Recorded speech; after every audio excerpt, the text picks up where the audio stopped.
सभी को जय श्री राम। चलिए देखिए, एक बात आप लोगों को बताना चाहता हूं कि अभी नीतीश बाबू, ठीक है, पद यात्रा पर निकले।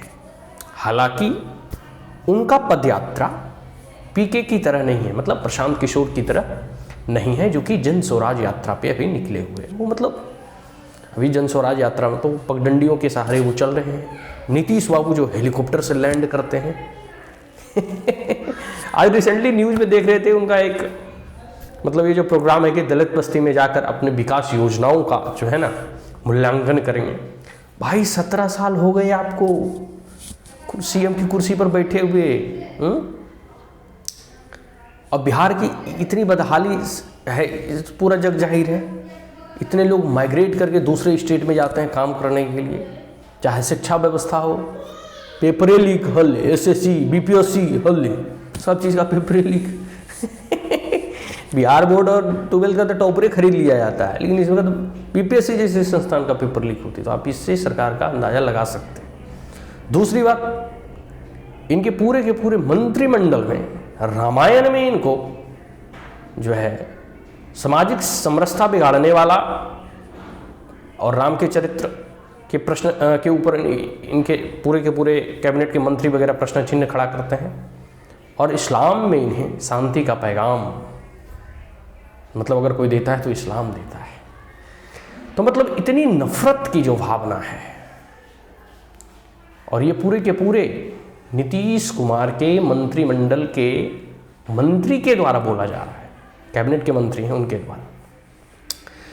तो ये सब जो है ना, पूरे के पूरी स्थिति जो है ना बिहार में भी एकदम डामाडोल है। और ये जो समाधान यात्रा निकला है, अरे समाधान क्या करेंगे अब भाई? 17 सालों में आपने समाधान नहीं किया बिहार का, अब क्या करेंगे? अब तो ऐसे भी तेजस्वी जब चाहे आपको लात मार के भगा देगा। आपके पास है ये क्या है? जितना भी एमपी है 2024 से पहले सब बीजेपी के साथ मिलेगी, मतलब जितने भी एमपी हैं, क्योंकि 2024 में वोट जो है मोदी के नाम पे पड़ता है। जैसे पिछली बार जब जेडीयू बीजेपी से अलग हुई तो 2 सीट पर आ गई थी ना, इस बार 2 सीट नहीं मिलेगा, तुम देख लेना। तो हम कह रहे हैं ये कि इस बार जेडीयू का एक भी संसद नहीं बनेगा, सुपड़ा साफ हो जाएगा। और जो भी संसद अभी बचे हुए हैं 24 से पहले बीजेपी में आएंगे, क्योंकि उनको हवा का रुख मालूम है। जो भी अपने कंस्टिट्यूएंसी में देख रहे हैं कि इस बार किसको कितना अधिक मिलेगा। और बात भी वही भाई, मोदी जी ने बिगुल कह सकते हो, दिल्ली में अभी जो कार्यकारिणी की बैठक है उसमें बिगुल फूंक दिए हैं। चुनाव में तो कैंडिडेट पीएम का वही होंगे, जीतेंगे भी वही। तो अब जब जीतेंगे वही तो स्वाभाविक सी बात है कि जनता उनको वोट देगी तभी जीतेंगे, ऐसे तो जीतेंगे नहीं। बिहार में भी पिछली बार की तरह जितनी सीटें मिली थी उससे भी अधिक सीटें इस बार मिलेगी। और इससे जो है जग जाहिर है कि जितने भी जेडीयू के एमपी हैं उनके अंदर यह खलबली मची हुई है, ठीक है, कि भाई अगर हम बीजेपी के साथ नहीं गए तो क्या यह जो महाठग बंधन है वो हमको जिता पाएगी?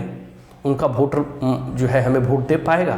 क्योंकि कुढ़नी बिहार विधानसभा का जब चुनाव हुआ था तो उसमें तो जेडीयू का सुपड़ा साफ हो गया था। तो कहने का मोर और लेस मेरा मतलब यह है कि यह समाधान यात्रा जो है ना, अगर आप पहले निकालते, हर साल में इसकी मॉनिटरिंग की जाती, जनता दरबार जो लगाया जाता है वो एक ऐसी व्यवस्था की जाती कि ब्लॉक स्तर पे नहीं तो कम से कम डिस्ट्रिक्ट स्तर पे एक ऐसी जो है ना सिटीजन ग्रीवेंस रिट्रीशल कोई मैकेनिज्म को अगर अपनाया जाता, तो इन 17 से 18 साल में जो है बिहार का पूरा रूपरेखा ही बदल गया होता। लेकिन नहीं, सिर्फ पलटू चाचा पलटते रहते हैं इधर से उधर।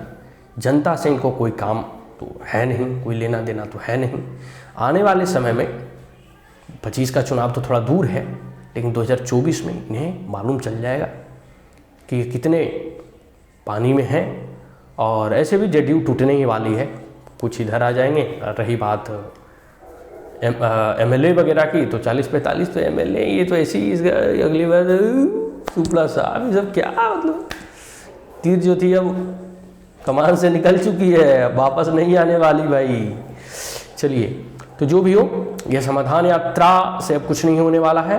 मुख्यतः हम जनता से ये आह्वान करेंगे, अपील करेंगे कि ऐसे समाधान यात्रा के संपर्क में ना आए, आप सावधान रहें। और मुख्यतः यह सावधान करने वाली यात्रा है कि इन विगत सालों में जो कह सकते हो ना कि बिहार की दुर्दशा हुई है और जो वर्तमान में अभी जंगल राज जो है कायम है, इससे अगर निपटना है, इससे अगर उभरना है, तो यह समय आ गया है कि हम बीजेपी को वोट दें, बीजेपी को सपोर्ट करें और बीजेपी को इस बार बिहार में पूर्ण बहुमत एक बार दिलाकर देखें।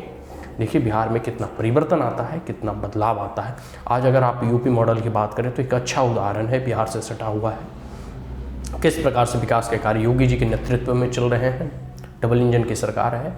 तो अब ज़रूरत है सत्ता परिवर्तन की और बीजेपी को एक बार पूर्ण बहुमत से बिहार में कह सकते हैं कि जिताने की, तभी बिहार का उद्धार और कल्याण हो सकता है। और स्वाभाविक सी बात है कि मोदी जी की जिस कह सकते हैं कि एनर्जी के साथ वो काम कर रहे हैं, तो ज़रूरत है एक युवा लीडरशिप की, एक युवा नेता की बिहार को, जो कि बिहार की इस दुर्दशा और इस जंगल राज से मुक्ति दिला सके। शासन, प्रशासन, व्यवस्था, नौकरी, रोजगार और एक प्रकार से कह सकते हो कि ओवरऑल डेवलपमेंट बिहार का हो सके, चाहे वो खेती हो, किसानी हो, खेतीबाड़ी हो, शिक्षा हो, स्वास्थ्य हो, सड़कें हो, पर्यावरण हो, हर अगर आयामों से अगर देखूं तो अब ज़रूरत है बिहार को फिर से इग्नीट करने की और एक कह सकते हैं कि समृद्ध राज्य बनाने की। और वो तभी संपन्न हो पाएगा जब बीजेपी सत्ता में पूर्ण बहुमत के साथ अपनी सरकार बनाती है। तो vote for BJP and support for BJP. जय हिंद, जय मगध, जय बिहार।